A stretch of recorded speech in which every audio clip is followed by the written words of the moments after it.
Hi, this is Dominic Keating. I played Lieutenant Malcolm Reed on Enterprise, as you probably know, and you are listening to the NX 7062 podcast. Enjoy. Hello. Yes, you are listening to the NX 7062 podcast.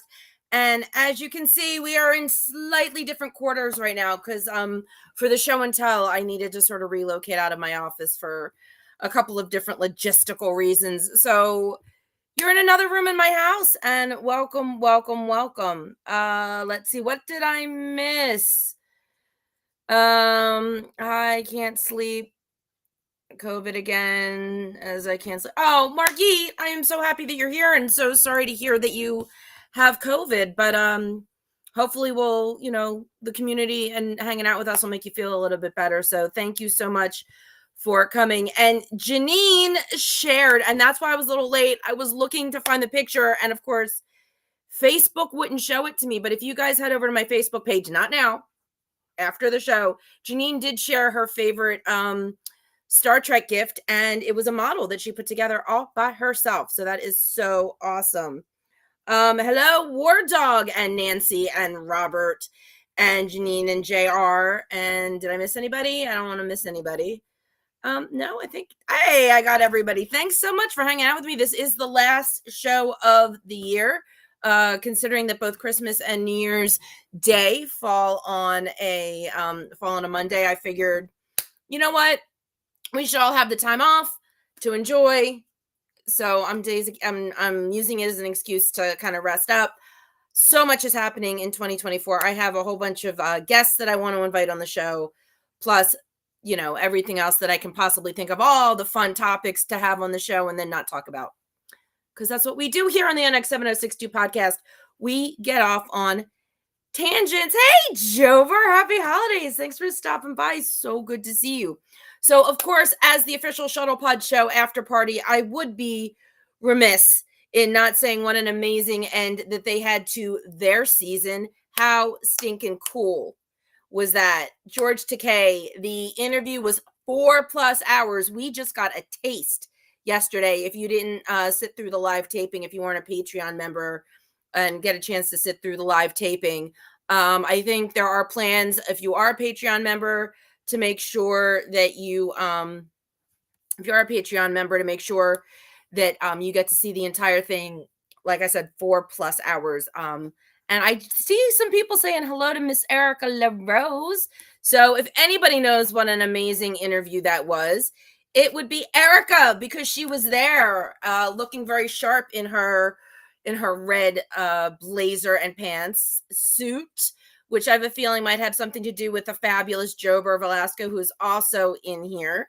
So they make a fantastic pair when it comes to making Erica look amazing on set. Not that she needs help looking amazing, but Jober definitely knows how to style for her. So looking forward to whatever the Shuttle Pod Show has to come up with for season 3. I mean, they've got season 3. I'm in season 3. It's like we're on these little parallel trajectories, and I absolutely love it.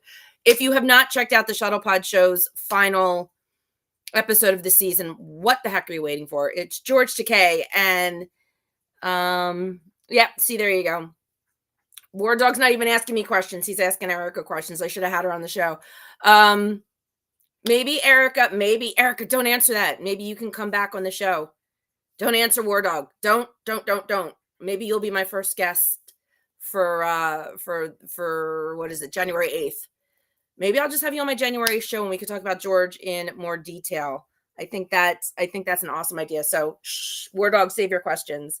But yeah, I want to know too, and the history that man has lived through, and to still have such an amazing, warm, positive outlook after going through everything he went through, and to still want to stay here and embrace his American citizenship and, take the country with the good and the bad and fight for Japanese Americans and not let the story die, because we all know that when those who forget history are doomed to repeat it. So it was absolutely amazing. And War Dog, I think you're right. I don't think George wanted to stop. I mean, they went on for 4 hours. I can't even imagine. Um that's just amazing. Okay. So, we are here to talk about Star Trek gifts. And you guys think about like the best Star Trek gifts you got. Last year I got a couple of Star Trek presents. Is this the right? Yep. I got my official sweat jacket that says property of the NX 701 Enterprise.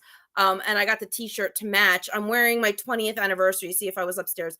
My 20th anniversary Enterprise shirt, which was a gift to myself because sometimes one has to be generous to oneself. And I'm really mad at myself now because I was going to wear, Mark should send the interview. Yeah, you know what? Was that you yesterday, JR, that was suggesting it? Yeah, that interview should definitely go somewhere and be archived, JR. I completely agree with you.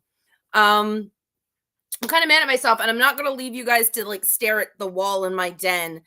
But my friend Marty, who I've known for a few years, he's a really good friend. He lives up in New York, and a couple weeks ago, he asked me if I wanted an NX-01 that he had. He was kind of going through his stuff, cleaning out his own collection, what he did want, what he didn't want, what he couldn't keep. And he said, "Do you want an NX-01?" And I'm like, you know, and of course, I don't ever assume anything. So I said, "Yeah, sure. How much do you want for it?" Because it's collectible. I'm not going to just. He said, No, it's yours. It's a gift." And I thought, okay, great. And then I just never had the chance to get up to New York when he was in New York to get it. He's been really busy. So he said, "I'm just going to pop it in the mail." And I'm like, "Great. That's fantastic." And he said, "Oh, yeah, okay. Yeah, I've got a couple of those. I got stories about Christmas ornaments too, actually, Joe." So Marty said, "Oh, by the way, there's just some stuff." He said, "I threw a couple extra things in there. If you want them, keep them. If you don't, regift them to somebody that's going to enjoy them." Hello, Faith. Long time no see to you too. Welcome. So glad you're back. So this is one of the reasons why I'm doing this down here, because the picture's better. I got this entire box thinking, oh my gosh, how big is this NX-01 that he sent me, right? And, I'm thinking a couple little things, a comic book, a sticker. No, you don't want to know what was in this box with the NX-01? A broken bow. Which one is this? A broken bow, Captain Archer.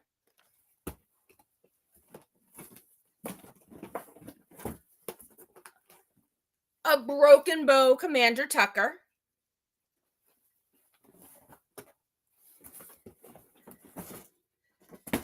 This meant more to me than anything.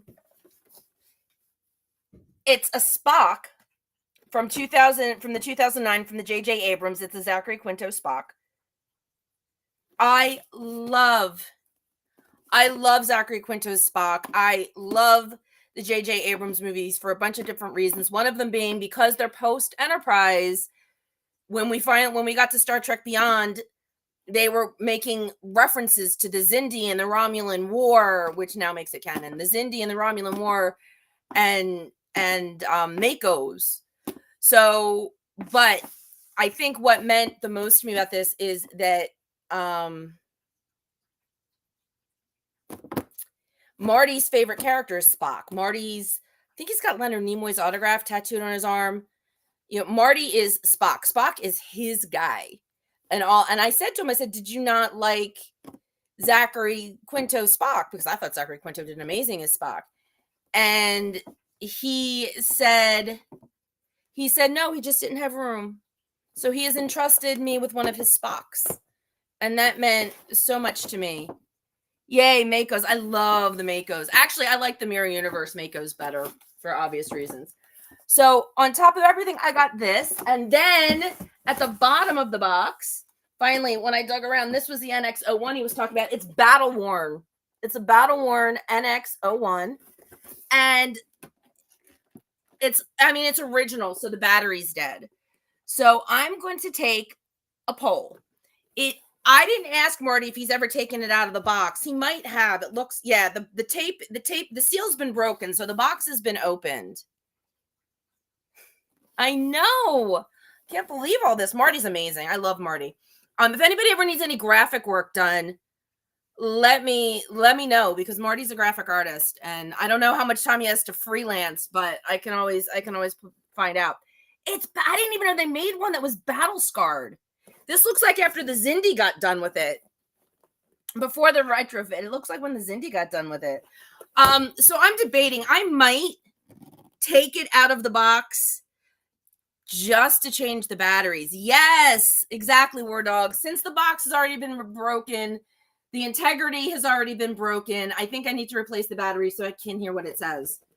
It's a 12, it's on authentic Enterprise NX-01. Action sounds direct from the show. Light up action warp nacelles, impulse engines, and deflector array.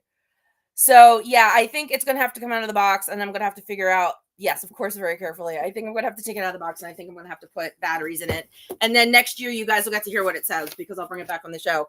But I couldn't believe it. I mean, I knew this is what I was getting. But on top of that, I got 2 Broken Bow action figures and a Spock. And I was just completely blown away. Janine to replace the batteries and play with it. Let me see. Hold on. If something comes with batteries, I always take the batteries out to prevent leakage. That is a good, yeah. But you know what? I mean, it came out of the box. I'm going to assume that he removed whatever that little, that little piece of plastic is that keeps the batteries from running. I assume. I don't know, but I'm going to have to definitely have a look at it. I have the regular version. You can take it out and put it back in easily. Great, Janine. That's good to know. Indeed, gloves, mask, and goggles to protect you and the ship. Oh, I know. I am just so excited. Can we see the Trip figure again? Yes! I have no problem showing off my figures. Let's see. Where's Trip? These are both, they're both labeled Broken Bow. New Force Comics and Collectibles US exclusive action figures. Enterprise Broken Bow. Let's see if I can get him in there. There's Trip. There's Trip. It doesn't, it looks more like Connor than some of the other things I've seen. So this is a pretty good one. Archer looks amazing. Archer really looks like Scott Bakula. That's a really good Scott. These obviously have not been opened, so I will not be opening them and playing with Commander Tucker or Archer. But yeah, these are still in there. The backing's still pristine. Did they make a Trip action figure of him just in the blue underwear? That is a really good question, Jober. I think that's a question for Google. But and I just smacked one of my cats in the nose. I'm sorry, Trip. I smacked Trip in the nose with Trip. That cat's name happens to be Trip. I'm sorry, Trip. I've got one of him in the copper spacesuit. Speaking of the copper spacesuit, moving on to other cool gifts. Speaking of the copper spacesuit and Christmas ornaments. So, a few years back, thanks for reminding me to change the battery in my NX-01. It's not battle damage, but otherwise same. Oh, Mac Boy. Oh, well, I'm glad. I love helping people, so I'm glad I reminded you to do that. Yeah, I have the Enterprise NX-01 Christmas ornaments. I took them both out of their boxes, and their batteries were so dead. I changed the batteries in those. So, a long time ago, I was at a toys and collectibles show, and I stumbled onto a table that had Christmas ornaments, and the Trip in the box was one of them. Trip in the gold suit was one of them. So of course I bought it. So then flash forward to STLV 20. This was 23. So 22. Flash forward to STLV 22 when we were all in Bally's. With that lounging finger, action finger. When we're all at Bally's, and I was working with Lambda Quadrant, and Lambda Quadrant people are some of the coolest people. And Randy Frank, who brought us all together, and one of the other members, Nikki, they live relatively close. They were friends before Lambda Quadrant, and they read somewhere online or something about a guy that was basically having a garage sale giving away Star Trek collectibles, and it was right before STLV. So they drove up to this garage sale, this estate sale or whatever it was, and they went through all of his stuff, And there were me and 2 other Lambda Quadrant people. Then the 5 of us were going to be working STLV. And Nikki and Randy who are incredibly generous people, got all the rest of us, the 3 of us, presents. I mean, they bought stuff for themselves, but they also got stuff for us. Well, the one thing that this guy had happened to be this. And so I had one, and I went, oh my God, and then Nikki's the one like, hello. So what did I do? I walked it over to the one and only Connor Trenier, and I said, look what I got for a present. And this is what he did. So yes, long answer to the signed Christmas ornament, but yes, Connor signed this for me at the Bally's STLV, which I'm pretty sure was it 21? It's 21 or 22. This was 23. It was 20. Why do I feel like, yeah, it was 20, had to have been 22. So yeah, Connor signed this for me. So now I've got one that's unsigned and one that's signed. So isn't that very cool? Yeah, Blue Undies trip would sell. I literally stumbled into a meeting. Yeah, this was 23, 22. So yeah, it was last year. That's what I thought. Yep, 22. I don't know why I kept thinking it was 21, but it was 22. Yep. Thanks, MacBoy. So a couple years ago, I was down at Shore Leave in Maryland, and some friends were having a chat, and I went over to say hi, not realizing they were actually talking to a rep from Hallmark who was talking about the new ornaments. And I said, you need to do, they were talking about maybe doing another Enterprise, and maybe having it play the theme. And I said, don't do that. I said, if you want to actually sell Christmas ornaments with the Enterprise playing the theme, it has to be Archer's theme, not Where My Heart Will Take Me, because the haters won't buy it. There was one other thing another gift that I got. This was from a vendor that I'm friends with. And I didn't realize how amazing this gift would be. But this was a couple years ago, and I'm friends with this vendor, and I couldn't afford the Eaglemoss NX01, and he was kind enough to give me an Eaglemoss NX01. How cool is that? This was right before they went out of business. Not only is this an Eaglemoss NX01, this one I've already opened, so I don't have a problem with that. For some reason, I don't know why Bally's feels like it was longer than just 2022. I really don't. That's why I was having a problem wrapping my head around it. Let's see if I can get that. I mean, Eaglemoss is out of business and all that fun stuff. Wait. Come here, babe. Okay. So, I mean, I know it's got the stand and everything, but this is never going to be out of the box for more than a couple minutes at a time because I got it signed by Anthony Montgomery. So I have a box of an ornament signed by Connor, and I got the hull signed by Anthony because obviously if he flew the ship, I thought what better place to put his autograph than on the ship that he flew. So yeah, so I've gotten some really, really cool gifts, Star Trek wise. And then there's ones that I just buy for myself. I mean, because believe it or not, there's other things in the world that I like besides Star Trek. So when the holidays come around, I don't necessarily ask for just Star Trek stuff. But the one thing there was one other thing in the Marty box, and that's why I'm mad at myself because I was running around trying to do all this before the show started. Thank you, JR. I thought so. Because there was one other thing that was in the box, and it was an NX01 hat. Now, I have an NX01 hat. I like turtles. Oh, turtles are cute. I have an NX01 hat. I've told you guys a great life hack for an NX01 hat. If you don't want to pay the price that's StarTrek.com, you can buy just the patch and just a nice black hat and put them together, which is what I did back when I first got one, and I knew somebody that sewed, and I have it, and I'm happy with it.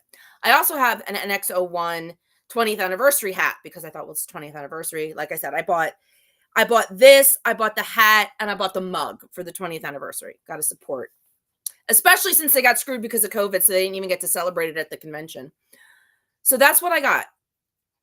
In this box was an official NX01 cap that Marty picked up at Star Trek The Experience. So that means it was official when the show was on and people were going to the Star Trek experience at the Hilton in Vegas. I have been there. I left with a Borg bear. I only got one thing, and it was a Borg bear, and I still have it. I love my little Borg bear, even though his leather's starting to flake off of his uniform, and his little red eye is the red is starting to wear off. I still have my Borg bear, and I love my Borg bear. By the way, Erica, are you still here? I've been yapping away because I saw her and I'm yapping, and I wanted to see if she's still here because I wanted to thank her for something publicly. I hope she's still here. Heroes in a Half Shell, Turtle Power. Which can they be? I think they're also on Paramount Plus now, aren't they? Erica, I hope you're still here because I wanted to personally thank you. Erica has been incredibly supportive of my poor cat Drew, who needs a dental, who's going in tomorrow for his second round of dental. He's getting the rest of his teeth removed. He had them on the 21st of November, and now he's got to go get the rest of them removed. And I put up a GoFundMe, and Erica was so kind as to share it around on her socials. So Erica, I want to thank you so much for sharing that. Was the Star Trek experience and the convention in the same? Yes. I don't know for how long, but I know at least I am 99.99999% sure that at least the one in 2008 were in the same building. The Hilton hosted the convention as well as the Star Trek The Experience, which makes perfect sense. I mean, Creation would have been fools not to hold the Vegas convention. I remember seeing a poster for it.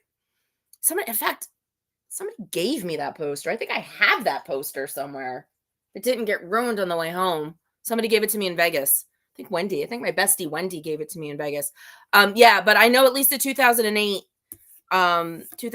one was held there. I don't know when they moved it to Rio. I've only actually been going since 2017. So I don't know when it ended up in the Rio. I remember when they did them in Jersey. I remember when they did them in New Jersey, they actually swapped it out. Sometimes it was in Cherry Hill and sometimes it was in the middle of nowhere up in not Paramus. We have so many weird P-named towns. Parsippany. It was up in the Parsippany area. 08 must have been really cool. Yeah, I know. I wish I would have known about it back then. I'm a little late to the Star Trek Las Vegas game. I mean, I think I've been going for forever because I've been going since 2017. And then you listen to all these amazing people who talk about all the cool shit that happened at conventions before then because they've been doing it for a million years. There was a break for me. I actually started going to creation events in the 90s. I went to creation events when they held Star Trek conventions at the Pennsylvania Hotel in New York, which they actually just knocked down not too long ago.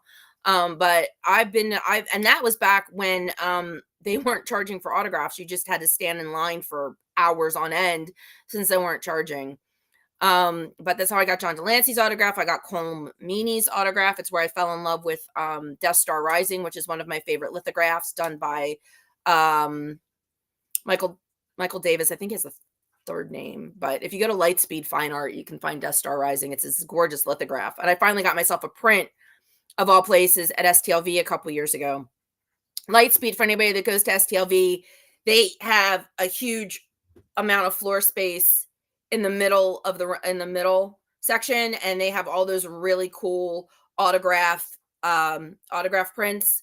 And one of them, they always bring Death Star Rising. I love Death Star Rising. It's exactly what it says. It's about, I don't know how big it is. It's what's the word I'm looking for? It's vertical. It's got the Death Star, big nebulous swirls of blue and red, and oh my god, it's absolutely gorgeous.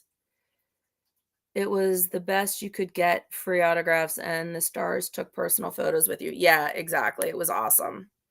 John Delancey was not doing his best when I met him the first time, but the air conditioning was out in the hotel, and he'd been sitting there signing autographs, and I asked him about Days of Our Lives, and he was not amused.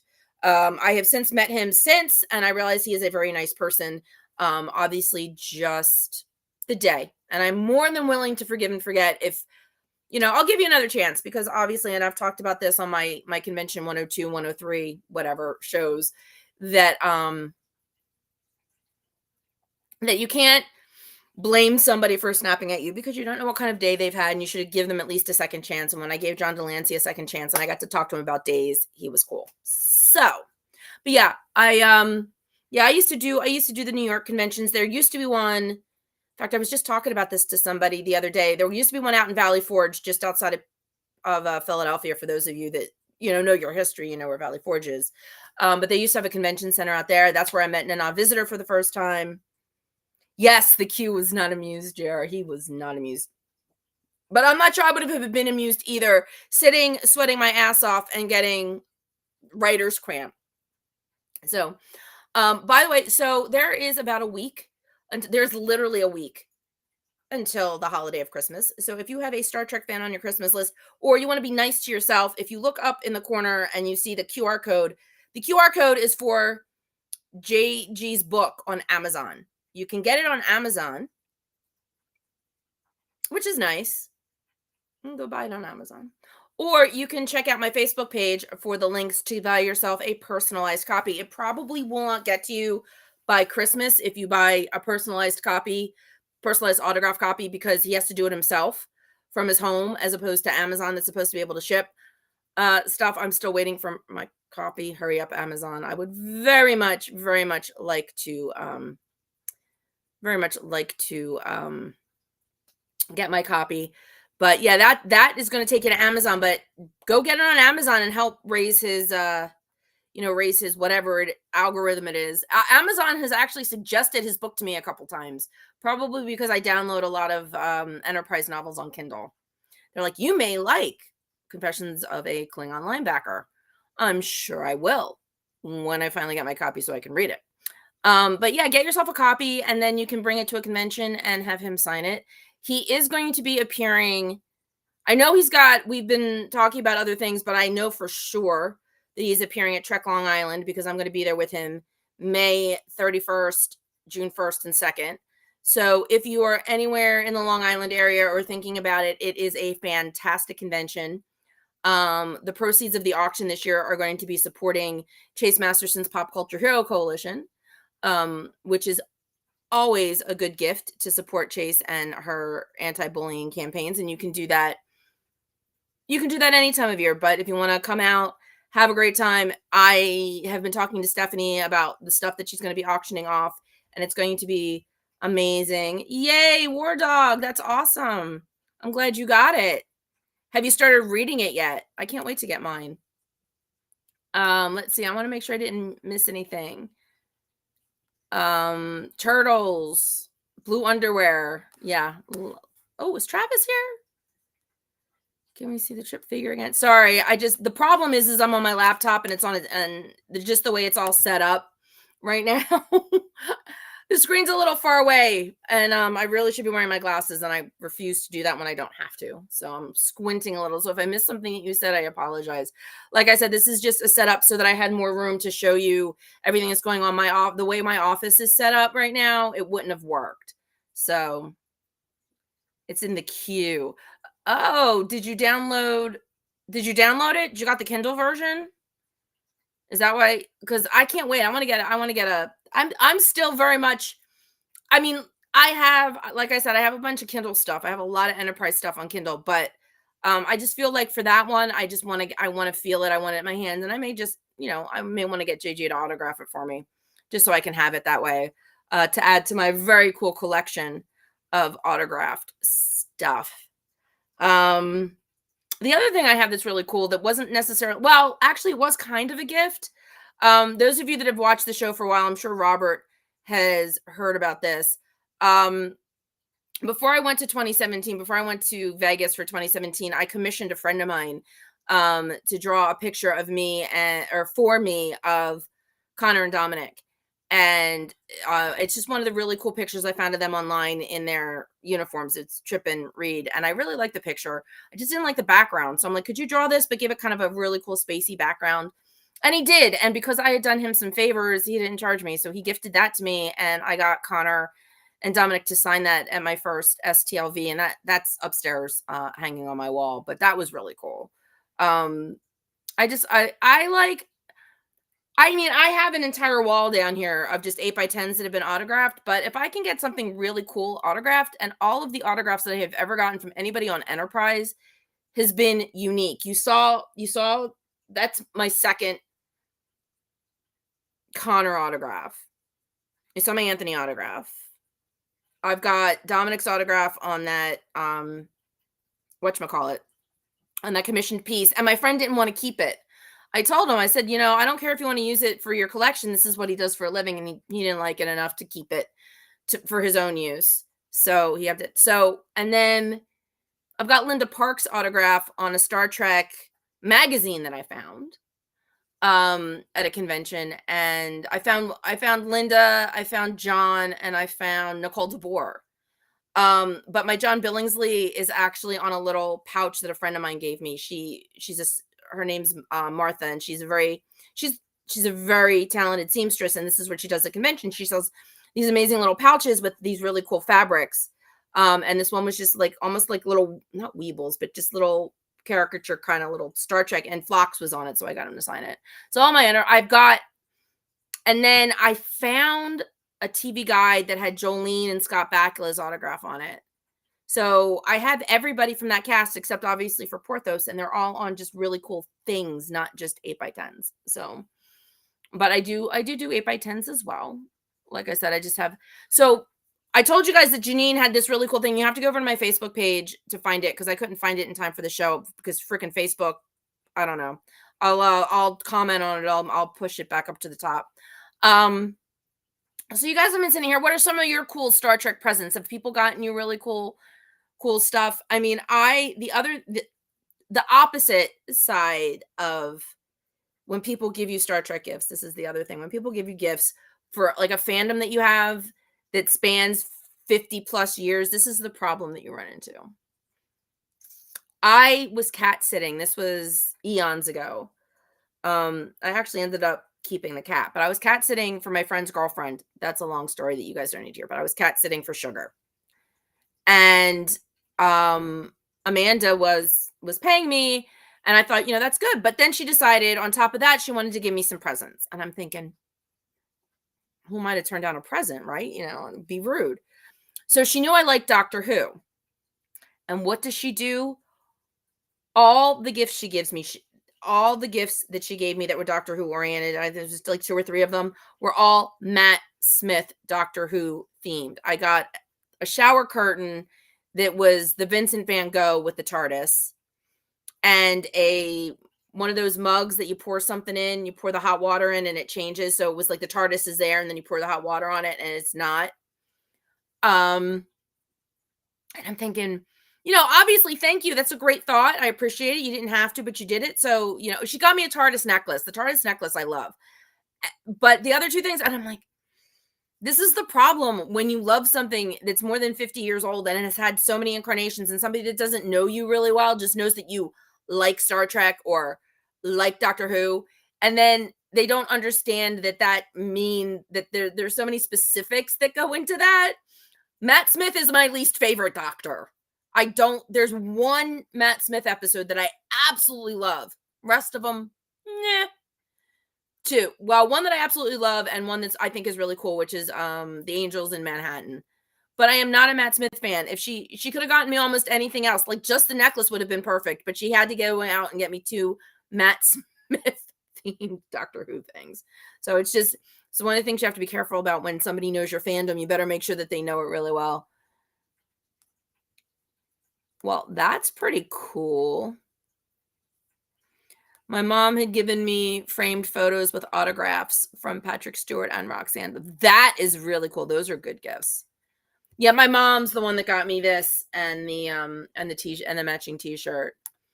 War Dog. I have a hardback of JG's book. One of these days I'll see him again and get his autograph on it. Well, come on out to Long Island. We'll be there. The Van Gogh episode hit me in the, yes, I mean, it did. It was good. It had its moments. Matt Smith, just can't with Matt Smith. I'm sorry. Erica's back. Hey, did you hear me? Thank you. I thanked you publicly for helping out Drew. And if Drew was here and not sequestered in in the room, he'd thank you too. Yes, we're talking about Doctor Who. Drew is in seclusion right now because he's supposed to not be eating anything past midnight, and I don't want to forget to sequester him. So unfortunately, I locked him in my spare room. Yes, Erica, that's really exciting. Welcome aboard. What did you think of Doctor Who, Erica? We all want to know. Let's see. War Dog. Gifts I have gotten loads of DVDs from all my fandoms. A very strange R2D2 C3PO diorama. Star Wars is cool, but it ain't my Trek. Gotcha. See, plenty of other little things along the way. Yeah. See, that's the other thing. Star Wars and Star Trek are not interchangeable. You can like them both, but they are not interchangeable. Oh, thanks, Erica. Drew appreciates it. Yeah, my little baby. For those of you that don't know, and this is another thing that I do, all of my animals are named after my fandoms, and I wish Lasso was here. I don't know where Lasso is. Because Lasso is sort of the inspiration behind Drew's name. But I've got a Trip, I've got a Reed, I've got a Grogu, I've got my General, and I've got General Zod, and Chachki, but that's a different story. And then now I've got Drew. For those of you, I got TOS coffee mugs. Oh, that's cool. TOS coffee mugs, Kirk and Spock disappear off the transport. Yes, I've seen those. Those are awesome. See, I would love somebody could give me those. Those would be fun. So Magic Lasso and I are both fans of the Linda Carter Wonder Woman series. And personally, some of my favorite episodes are the ones with her sister Drusilla. And there's the last episode of the first season, Drusilla's in it, and there's this really funny line. They're in Hollywood, and there's this really funny line about don't forget you should wear something slinky. And neither Drew nor Diana know what slinky is, and they look at each other and like, slinky? Well, what is more slinky than a Siamese cat? Very few things are as slinky as a Siamese cat. And when I was thinking of getting another Siamese cat, he needed a cool name. And I thought, I didn't want to name him Diana because it's a male cat. And Drew can be for a boy or a girl. So hence Drew. D-R-U, Drew. I was really enjoying it. Oh, wait, let's see. I was really enjoying it. I watched about 3 episodes and went to bed. Love the relationship between Piper and the Doctor. Rose and the Doctor, my favorite. Hey, Dave, happy Monday. Rose and the Doctor, absolutely my favorite pairing. Erica, I don't think you'll be disappointed. Just wait until it moves into, if you're watching the first season, which is the one with Christopher Eccleston, the mostly bald guy in the leather jacket, just wait till it moves into David Tennant because it gets even better.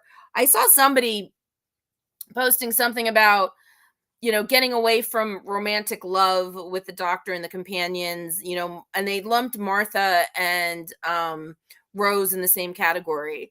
And you can't do that. Like, they liked Donna because Donna was just his friend. And all along, most of his history, his companions were just his friends, and Donna was his best friend. There was no romance between them. She made that very clear. And I thought I got it. I thought that was great. But don't forget, don't lump Rose and Martha in the same category, because Rose and the Doctor fell in love, even though they had this big scene. And I don't want to spoil this for Erica.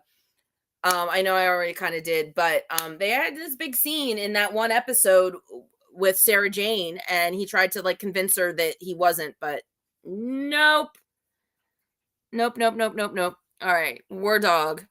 For Trek stuff, I've gotten autograph stuff, Armin's book, Robert Hewitt Wolf's books, some small scale models, NCC 1701, no Frank NX01 DS9. Wow, War Dog, you have quite the ship collection. That is freaking awesome. That's awesome. I love that. Dave, we're talking about gifts that you have gotten they don't even necessarily have to be Star Trek themed, but they should be at least science fiction themed. Oh, see? You already figured it out. That's great. See, they weren't very subtle. Erica already figured out. Well, hello, Mark. Didn't see you sneak in. Hi. We are talking about cool Star Trek / fandom gifts. Mark, if you've besides your amazing talking tribble that Tiffany Laurie made for you, what kind of really cool Star Trek gifts have you received? Jober, I used to like you. Amy Pond, I used to like you. Oh, that's cool. I did get that. I got an Amazon gift card from my mom the one year because I think what it was I wanted the Amazon gift card because I was trying to find the best Blu-ray set. I didn't want her picking the Blu-ray set. And I don't know why I didn't wish list it, but I got an Amazon gift card that enabled me because I got the complete set on Blu-ray from the UK and it was cheaper than I had to wait for it, but it was cheaper buying it from a UK distributor than getting it from an American distributor.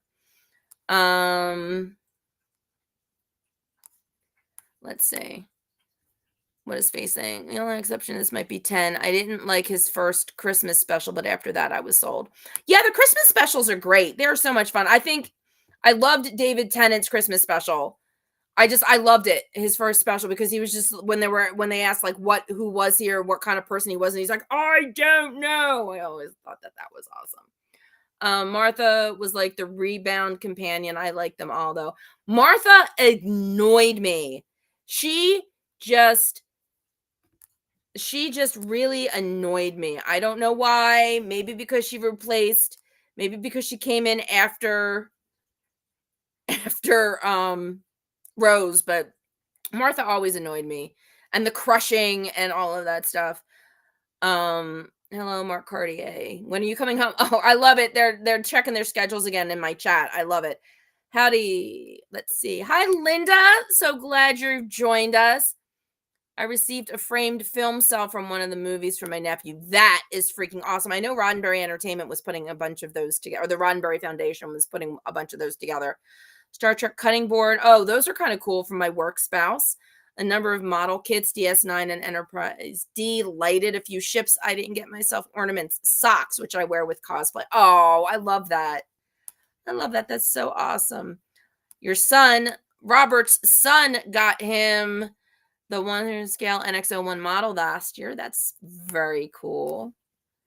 Yeah, that is very cool. Hi, everyone. Mark's just saying hi. Wait, Erica, did you skip around? Are you on Martha's stuff? Because, yeah, Martha sucks. My personal opinion. Don't let me color your opinion, but as a companion, I thought Martha was terrible. She was lame. Hella lame. Yep. Linda, I get it both. I get it both ways. I buy some for myself, but around the holidays, I can usually get my mom to get me one or two things if I think of something. Depends on if you need. Oh, okay. Are we going to have a cheese discussion again, Mark and Erica? We're going to have that cheese discussion. Martha,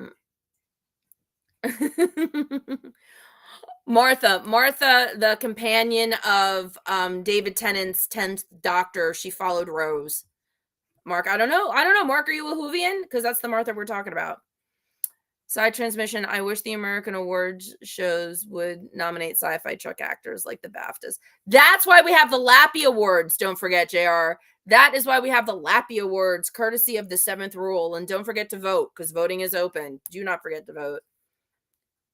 Oh, Margit. Well, that's very generous that you give. They always say giving is better than receiving. I like being on the receiving end of gifts, but I love when I pick out like the perfect present for somebody. One of my last boyfriends, I used to shop for him so well that even after we broke up a couple times, I got him gifts just because I saw something and I'm like, you must have this. So I actually got him gifts. He didn't care. I told him. I know how it is to just not like someone and you can't put your finger on it. Some kind of subconscious stuff going. Yeah, well, I just never, like, her character just never resonated with me. And like I said, I think she's the, yeah, go vote. Voting is closing soon. Yeah, I know for me, the fingers that I can put on it is that she followed Rose, so I don't think that there was really any way I was gonna like her just because I loved Rose so much. So she had that, and I think she had that going against her with a lot of people. There were a lot of people, but and you know what? I have seen that actor, um, Freema Agyeman. I don't know how to pronounce her last name. I've seen her in other things, and I like her as an actor. I think she's fantastic. I really like her as an actor. But that character was just so lame, so poorly written. So yeah, see, nobody remembers. Yes, Linda, she was dark haired. She was black, and Rose was the blonde, and she was black. And then after Martha came Catherine Tate, um, Donna. Donna Noble I liked. She grew on me. I didn't quite jive with her in the beginning. Aw, thanks, Linda. I appreciate that. Chat Pack 2.0. Honestly, Erica, I think it really does depend how much you fall in love with the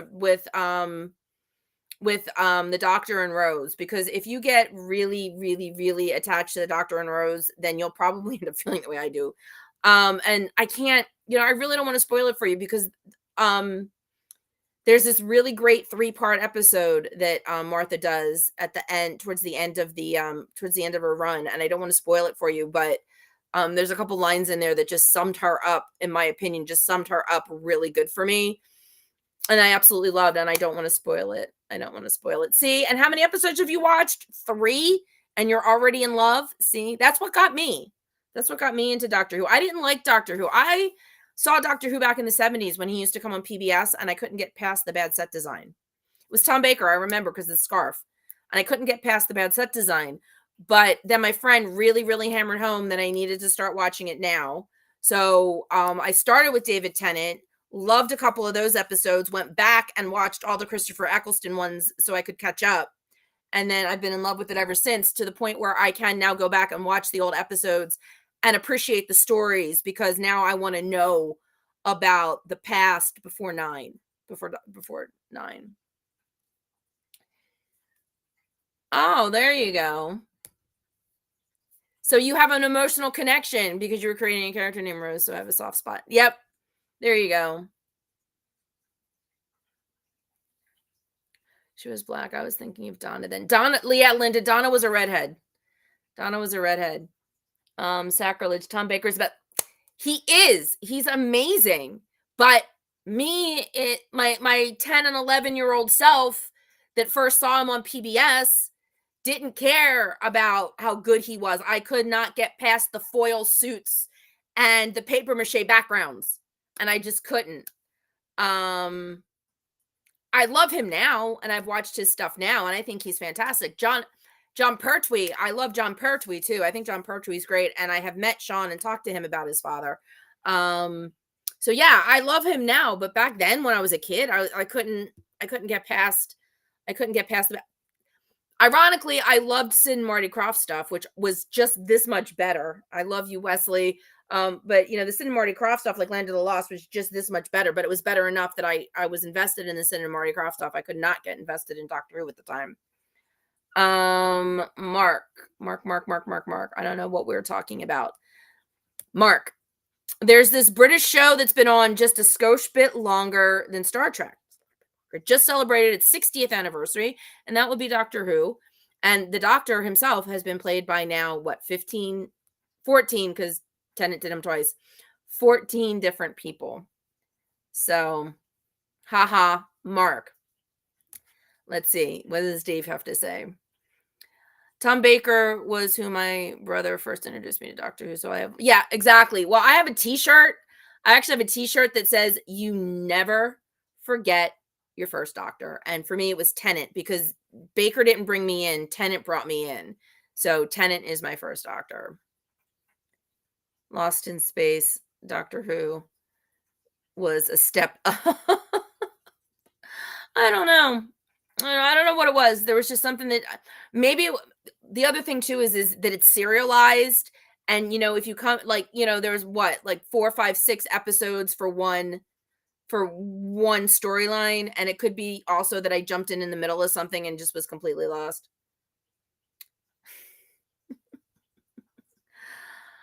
Oh, Mark.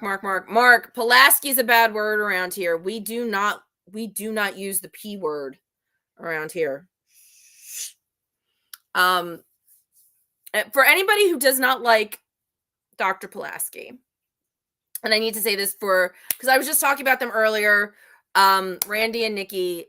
Nikki really can't stand Dr. Pulaski. And so because Nikki really can't stand Dr. Pulaski, and I don't like Dr. Pulaski, never liked Dr. Pulaski. I let Nikki in on a little secret, and it's not really a secret, but Diana Muldaur was on LA Law, and she played a very not nice lawyer who met a very not nice end when she wasn't paying attention because she was talking to somebody. She pressed an elevator door. The elevators slid open. She wasn't looking. There was and she fell down an elevator shaft because she assumed the elevator was there and it wasn't. And she went, meow, splat. So I shared that with Nikki, and I even found, found footage of it. So yeah, anybody that doesn't like Diana Muldaur, doesn't like Dr. Pulaski, and wants to see that, it is on YouTube, and I think Hulu is also running LA Law now, but just look up Rosalind Shea and elevator shaft and you can watch Dr. Pulaski fall down an elevator shaft. All Trek is good Trek. That does not mean that you have to like every character in Trek. It doesn't even mean you have to like all Trek. All Trek is good Trek. All Trek is Trek. Doesn't mean you have to like doesn't mean you have to like every character. Don't like Pulaski. You can, Mark. It's okay. You can. Wait, I missed something about Nancy. Sorry, Nancy, I missed it. We need more time with Pulaski. Her character was starting to develop. We were shorted another season with her. Well, you guys all know. I know you know it's okay, Mark. I know you know it's okay. And you know that I know that all Trek is good Trek. We need someone good at Photoshop to change her outfit to the Starfleet form. There you go. Ceto Dax needed more time. I have never seen Diana Muldaur play anything that I've actually liked her in. I think you might be right, Linda. I think she was an acquired taste. And let's face it, she was there. We all know that that Gates left under not great circumstances, and it probably wasn't fair to Diana to bring her on to replace Gates. It wasn't going to work. They were trying to make her into McCoy. It fell completely flat. I could not stand the way she would pick on Data. That whole data thing bugged the shit out of me. And honestly, I mean, they saw the writing on the wall. And they didn't even ask Gates to come back. They asked Patrick to ask Gates to come back because they knew that they had fucked up royally by letting her go. Yeah, exactly. Gates was irreplaceable. And here's the thing. And I actually got to tell Gates this story once. Back when Creation used to do the conventions in New York City, this was back pre-streaming, pre-video, anything. They used to do freaking slideshows during their panels. So it was a summer convention. We're sitting in the hall during one of the panels, and they're giving us slides and they're telling us about the upcoming season 3. And they're showing us slides from the set and things that we can expect, etc., etc. And they stopped the slides. And whoever was on the mic, I don't know if it was Adam Maitland or not, but whoever was on the mic and goes, and let me introduce you to the Doctor for season 3 of Star Trek: The Next Generation. And he hits the slide and it's Gates. And the room goes crazy. Just absolutely, absolutely crazy because Gates was coming back and Beverly Crusher was coming back. And it was the best decision I think Paramount made for the show at that point. More Gomez in engineering without silly scenes. Give her... Yes, there you go. That would be good. She needed to be a little more than comic relief. Absolutely. Agree, totally. I took my camcorder to conventions and videoed the panels. Oh, that's funny. That's funny. We snuck an audio recorder in and taped Brent Spiner's first appearance. Brent Spiner's first convention appearance was actually a special ticketed event after the convention closed because he wasn't sure. I guess he kind of wanted to test the waters of what it was going to be like to be at a convention. So I think it was like $25 extra. And he waited and it was post convention. The regular convention closed. And then we got to see Brent Spiner. And I asked him a question and I got him to do his Bob Wheeler from Night Court because I asked him if he liked playing Bob Wheeler. And if you guys don't know Bob Wheeler from Night Court's on Freevee. Go watch a Bob Wheeler episode. They're fantastic. How big was your camcorder though, Robert Plant? I mean, that was a while ago. So I'd love to know how big the camcorder was. Wow, 13 people. I got 13 people. We are hanging out here. Does anybody want to share? I hope I've got 13 likes after all this. Because that's how many people I'm showing. I would love it to be more. Go tell your friends after the holidays that they have to come hang out with the NX7062 podcast. I think I definitely want to have some Shuttle Pod Show people on when I come back next year, because we're all going to be missing the Shuttle Pod Show because it is taking its own break. The Fab 13. Dave, looking at the bright side. Bob Milner. I love Bob, the ancestor of all the songs. Oh, I love it. I love it. Wow, they allowed you to video. That's awesome. Yeah, we had to sneak an audio recording in, which was cool because I kind of asked that Bob Wheeler question for my sister because she was obsessed with Night Court at the time. I still like it. I think it did not age well. Night Court, and I think I've mentioned this here before. Night Court does not age well at all. Doesn't age well at all. Well, Mark, you got a question. How long is the SPS break? Mark. But it definitely had its moments. Actually, and it had some moments about tolerance. There was a lot that was ahead of its time. The problem, basically the entire problem was Dan Fielding. John Larroquette's fabulous though. The other thing about Night Court is besides Brent Spiner, Robin Curtis did an episode. I really need to stop talking about it every time I see her, but Robin Curtis did an episode. Max Grodenchik did an episode under the name Michael Grodenchik. Brent, Nana.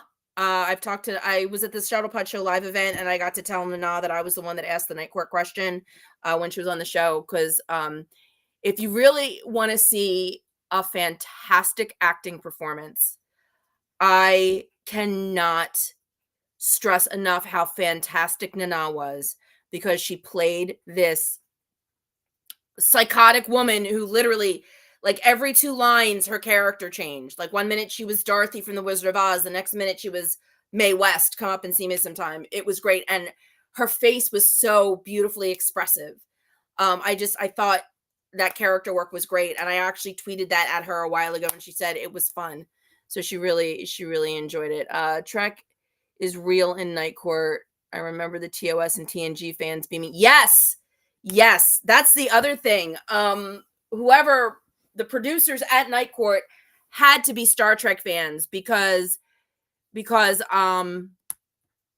had to be Star Trek fans because Star Trek got mentioned so many times, and there was this fantastic episode where TOS and TNG fans had been fighting at a convention, and the fight got so out of hand that they got arrested and pulled in front of Harry, and he ruled he found them all guilty, and the TNG guy with the Geordi visor said, "You have no control over us. We're governed by the Federation," or something. And they all had these, they all had comm badges on their cosplay. So they went, "Beam us out."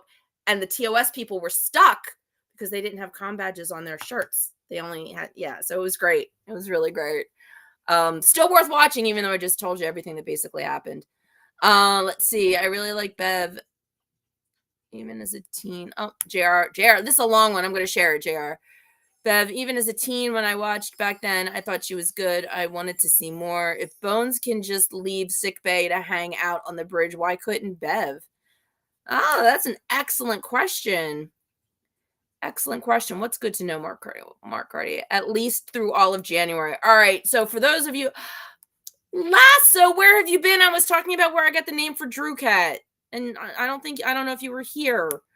All right, for everybody that wants to know, at least through January. That's how long the hiatus is for the Shuttle Pod show. That does not mean that you should not stop supporting it. If there are any Shuttle Pod shows or my shows that you've missed, go back and watch them. It's perfect time. I'm on break for 2 weeks. They're on break for at least all of January. Go back, watch anything you've missed, rewatch your favorite ones, get those numbers up. It helps the algorithms. So get the numbers up for us and rewatch whatever, your favorites, and watch anything that you might have missed. So let's see. And really adding Troy with her too. They both needed better scenes. Yeah. I think they really did. Oh, nope. Sorry. Well, Mark, not that Mark didn't need to see that. It was a fabulous show yesterday. You both need better scenes. What does Mark say? Bev was on the bridge a lot in season 5 of TNG. Rewatch currently, and she's there a lot. Well, about freaking time. Just took them 5 seasons to get there then. But yeah, you're right. Bones was there a lot. New Patreon, new extended ad-free versions of all the episodes. Well, there you go. If you're not a patron yet, there's a perfect reason to become a patron. Let's see what I can do about the life show. So I mean, you can become a patron of mine as well. I mean, if we're talking about Patreon, let's see, where's my Patreon? There's my Patreon QR code. If you are not already, please become a patron. I would love that. Help support the show, help keep the lights on, help keeping all the subscriptions up that I need to come to you every week from the beautiful Restream studio. I actually was toying with the idea of doing YouTube tonight, just streaming directly from YouTube, but this is so much better. Restream is just so much better. It lets me be a lot more interactive and have a lot more fun with you guys. And normally I do that background, but I realized after testing it, I can't do a cool virtual background and show you all of my fun stuff. So that's why I'm here downstairs in a better suitable background with way more elbow room. So that I could show you all my cool stuff. Mark missed all my cool stuff. I hate our QR code. What service do you use?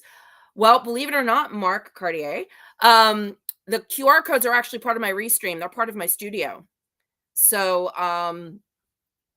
everything that I do is through Restream, which I know you use StreamYard. I left StreamYard to come to Restream. It's literally the same service. It's the same type of service. It's a third party that streams to wherever you want it to go. But one of the features is I can create as many QR codes as I want and just flash them up on the screen. And I can even tell when somebody clicks on one.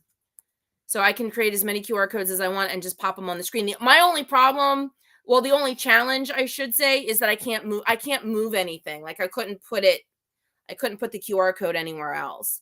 But this NX7062 frame, that's all part of it. My little countdown, all of it just comes with Restream. You and I need to talk because I like StreamYard, but Restream hands you a lot of stuff. You guys are a full production. Me, it's just me. So there's a lot of stuff that it hands me that I don't have to think about. And it's awesome. I also know there's a couple of really fun QR code builders online that let you change the color of the QR code, instead of just a square in the middle, you can put a logo and stuff in the middle. Those are fun. You could put the little shuttle pod icon in the middle and, do different colors. So there's definitely a lot of different ways to do QR codes. But yeah, this one is literally just through my Restream. You should really think about switching. All right, Faith, be like Faith. Go vote for the Lappy Awards before they close, because they're closing. There's a lot of cool stuff happening in the very beginning of the year. You've got Trek Talks 3, the Lappy Awards, Shuttlepod Show live in April, which we're all really excited about. If you haven't heard about that already, I am assuming that you are under a rock somewhere. There's a Shuttlepod Show live. which I know Mark has some amazing announcements. It is going to be, and I know I can say this much, it's going to be so much better than last year. It's going to be last year was freaking awesome. This year is going to be off the charts. April 12th, 13th, and 14th in LA. Make your plans now, book your flights, get your butts out there, because it is going to be the most awesome sauce thing. And we can all go for breakfast at the original Bob's Big Boy in Burbank, because that's on my list of things to do once I get out there. Because Bob's Big Boy is just cool. But yeah, so make plans for April 12th, 13th, and 14th. Shuttlepod Show Live. It's going to be, if last year was Warp 1 or Warp 2, this is going to be pushing 4, 5, and 6, I think. And that's all I can say without Mark, sending me nasty texts about blowing surprises. But I'm really excited to go out to the show. Yes, Lasso, I know you want Del Taco. Didn't you do this to me last week? I've had Del Taco. I like their breakfast. I was not impressed with their enchiladas. I mean, I'm not a huge Mexican fast food fan. Like, I would go and sit down. Every now and then I do pick up something. Yes, Mark. Jober, I will tell you that Lasso and I joke about Del Taco because there is this fantastic. This is something else you can do when you want to take a break from watching me and doing your rewatches of me and the Shuttlepod Show. Check out Grace and Frankie on Netflix. It is a fantastic comedy starring the one and only Lily Tomlin and the one and only Jane Fonda. It is fan-damn-tastic. And Lily Tomlin's character is obsessed with Del Taco. So Lasso and I joke about Del Taco because we both love the show. And when I was out in Vegas in 2022, I took pictures of the very first Del Taco I ever saw in real life. And then I finally was able to have it when I was in Burbank for the Hollywood show. There's one across the street from the hotel, so I had it for breakfast, and I thought it was great. When I was in LA, there's one by the Rio, or when I was in Vegas, there's one by the Rio. And yeah, that's I thought it was fictional. Oh, yes, so dang good. Grace and Frankie's amazing. Del Taco was fictional. It is not fictional, it is real. But I mean, if you want real Mexican food, the tamales, the fresh tamales we had last year at the Shuttlepod Show Live, and I know Mark's thinking of some really fun foodie things to do this year. That's the other thing that's so much fun about Shuttlepod Show Live is the foodie stuff. Mark is a foodie, and so he always plans like really great events around food. And I'm sorry I forgot to mute my phone for some reason. I don't know if you guys can hear it, but my phone's over here making noises. Let's see. So there you go. See, Lasso, you're not missing anything. Del Taco, Taco Bell, it's all kind of the same. You're really not missing anything. But I mean, if you want to come out to Burbank for Shuttlepod Show Live, we can go to Del Taco. There's a Del Taco in Burbank. I know where there's at least one Del Taco in Burbank. I didn't go, but my Airbnb wasn't too far away from it. So I know that there's at least one Del Taco in Burbank. But if I'm in Burbank, now that I know Del Taco's not worth it, I would sooner just go to Bob's Big Boy and wherever Mark says to go eat. Oh, wait. See, let's see. Mark's being a foodie. Okay, I'm close to having a bail. Got to grab chicken cutlets and broccoli to make Erica some fancy dinner. See, Mark the foodie and the baker. Let's not forget he bakes pies. You need to get the super taco I get for my birthday. Once a year, Jober gets a super taco. There you go. All right, guys, I got to bail too. It is after 11. I have to get up super early. Oh, see, there's the cheese. All right, can't let Mark go without throwing in the fact that he's getting cheese for the pasta. It sounds delicious, Mark. But for those of us here on the East Coast, I accidentally happened to travel to Detroit. Wait, hold on. Good night, Lasso. If you accidentally happen to travel to Detroit, go to Southwest Detroit Mexican Village area. There are a number of good restaurants. I think there's some really good ones in Thanks, JR. I think there's some really good ones in Chicago because I think Lasso was trying to tell me about going to ones in Chicago when I was there for the Reed Pop. But yeah, Drew and I have a very early date with the vet tomorrow, and then I have to work.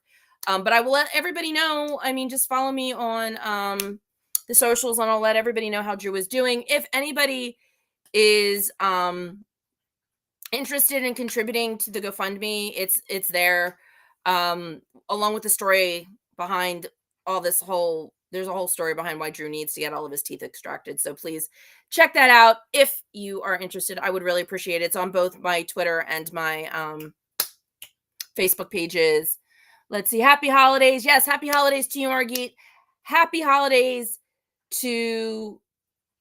Oh, there you go. Mark's going to post the dinner on Discord, so you have to be a Patreon member if you want to see what Mark's cooking tonight. Thanks, Nancy. Pie is life.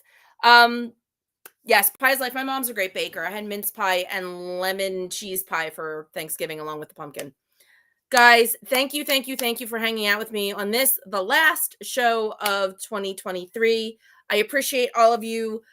Be sure to save the date. January 8th is when I will be coming back, hopefully with one, if not two members of the Shuttlepod show. I've got 2 weeks to talk somebody into coming on with me. And until I see you all again, please, because you got to do it for, you got to do it for 2 weeks. So please, don't forget to live long and prosper. This is Connor Turner. You've been listening to the NX7062 podcast with Stephanie.